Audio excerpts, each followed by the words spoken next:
ধরে নিয়ে বলছে, বাবা কি বাবা বাজারে যেতে হয়েছে, ওঠো বাবা ওঠো।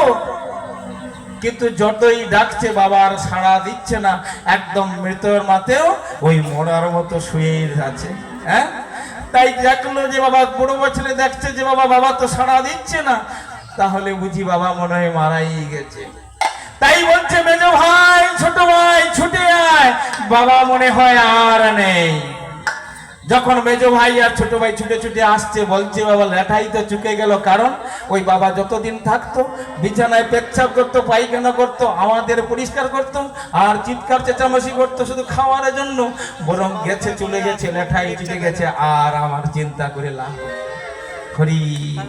তাই পিতা শুনছে কানে কি যে ছেলেরা বলছে যে মারা গেছে, বরং লেঠাই চুকে গেছে।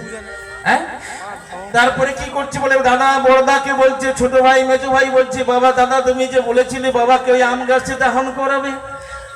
বড় ভাই তখন বলছে, দেখ গাছ ভর্তি আম হয়ে আছে, আবার এই গাছ কাটবো কেমন করে?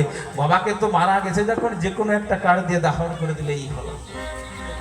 দেখুন বলে গাছ ভর্তি আম হয়ে আছে, একে কাটা যাবে নাকি? বাবা মারা যখন গেছে, যখন ও যে কোনো একটা কাঠ দিয়ে দাহ করে দিলেই হলো।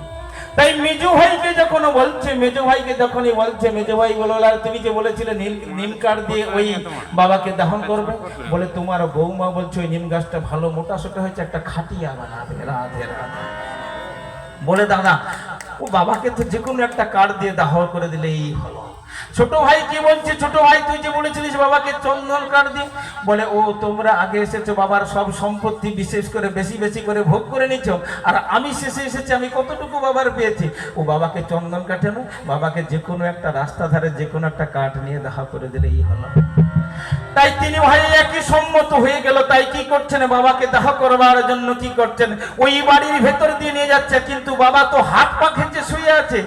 তাই কি হলো, দরজায় গিয়ে ঠেকা লেগে গেল। আর যখনই ঠেকা লেগে গেছে, বলে দাবা আরে বাবার তো হাত পা ঠেকা লেগেছে, দরজা দিয়ে বেরোচ্ছে না। বলে ওরে মুড়িয়ে ভেঙে দে না, বাবা তো মারা গেছে, ওর হাত পায়ের আর দাম কি আছে? তাই গৌর প্রেমানন্দে।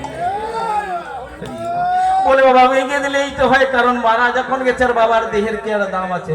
তাহলে বাবার কোনটাকে এতদিন ভালোবেসেছিলাম? বলে বাবার এতদিন যে সম্পদটা ছিল সেটাকেই ভালোবেসেছিলাম। তাই যখনই কি হয়েছে, ওই হাত পা মুড়িয়ে ভাঙবার জন্য গেছে, তখন বাবা বলছে, বাবা তোদের আর হাত পা ভাঙতে হবে না, আমি তোদের ভালোবাসাটা দেখে নিলাম।